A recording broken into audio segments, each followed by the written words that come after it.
BRS Congress పార్టీలకు Bandi Sanjay warning ఇచ్చారు. Congress BRS పార్టీలపై విమర్శించారు. కరీంనగర్ మేయర్ పీఠం తమదేనని రాసిపెట్టుకోండి అని స్ట్రాంగ్ వార్నింగ్ ఇచ్చారు. కాంగ్రెస్ బీఆర్ఎస్ కుట్రలు చేస్తే కరీంనగర్ నుంచే యుద్ధం స్టార్ట్ చేస్తామని హెచ్చరించారు.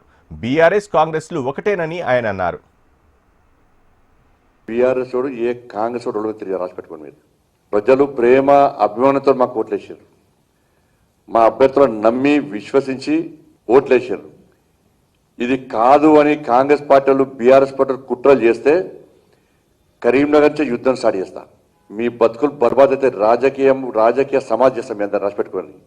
మీకు భారతీయ జనతా పార్టీ కార్యకర్తల దమ్ము తెలియదు. భారతీయ జనతా పార్టీ శక్తి ఎంతో మీకు తెలియదు. కరీంనగర్ ప్రజల ఐక్యత ఎంతో మీకు తెలియదు.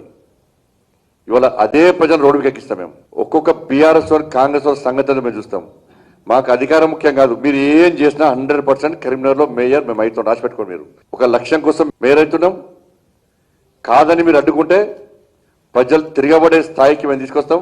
రోడ్ల మీద తిరిగి రాసిపెట్టుకోండి. మీరు ఎక్కడ కూడా అసలు కరీంనగర్ దమ్మేందో, భారతీయ జనతా పార్టీ కార్యకర్తల దమ్మేందో, Bharatiya Janata party దమ్మేందో already plan చేసుకున్నాం.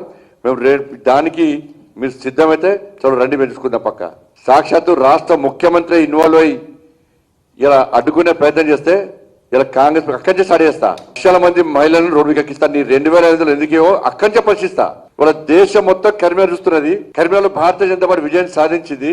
ఇవాళ మేము చేసే యుద్ధం కూడా దేశం మొత్తం చూడాలి. 2500 రూపాయలు ఎందుకు ఇస్తాలో లక్షల మంది రోడ్డుకి ఎక్కిస్తా. 4000 రూపాయలు ఆ తాతమ్మలకు అమ్మమ్మలకు ఎందుకు ఇస్తాలో వాళ్ళని కూడా రోడ్డుకి ఎక్కిస్తా. నడువ రాకుండా, కుసో రాకుండా, కనబడ్డా కనడకుండా వాళ్ళని రోడ్డుకి ఎక్కి వాళ్ళ ద్వారా ఆందోళన చేస్తా. తులం బంగారం ఎందుకు ఇస్తారో అనిపిస్తా. యువత అందరూ రోడ్డుకి ఎక్కి ఉద్యోగాలు అవి, మా స్కూటీలు అవి, లక్షల మంది రోడ్డుకి ఎక్కిస్తా. పక్క 4 DAలు ఎందుకు ఇస్తలేవు. పదవీ విరమణ పొందినటువంటి వాళ్ళందరూ కూడా మాట్లాడుతున్నా. వాళ్ళందరితో మాట్లాడుతున్నా. ఏం చేయాలో చేస్తా. పక్కా చేస్తా. పక్క సెగ కల్పిస్తా. మీకు కరీంనగర్ నుంచి కాంగ్రెస్ బీఆర్ఎస్ పార్టీలకు కరీంనగర్ నుంచి సెగ తగిలిపిస్తా. ఆ సెగ రుచి చూపెడతా. నేను దాన్ని తట్టుకునే దమ్ముందో చూస్తాను. నేను కూడా ఫీజు రియంబర్స్మెంట్ లేక నిన్న ఎలక్షన్ల ప్రచారం పోతే చాలా మంది పేద విద్యార్థులు, సార్ మా సర్టిఫికేట్ ఇస్తారు సార్, మాకు హాల్ టికెట్ ఇస్తారు సార్, ఎగ్జామ్స్ ఉన్నాయి సార్, వాళ్ళకి ఫీజు రియంబర్స్మెంట్ ఇస్తారట, యాజమాన్యం ఇబ్బంది పడుతుంది, మరి మేమెట్లా సార్ అని చెప్పి ఎగ్జామ్స్ రాయలేని పరిస్థితి. ముఖ్యమంత్రి గారు ఏం చేయాలి?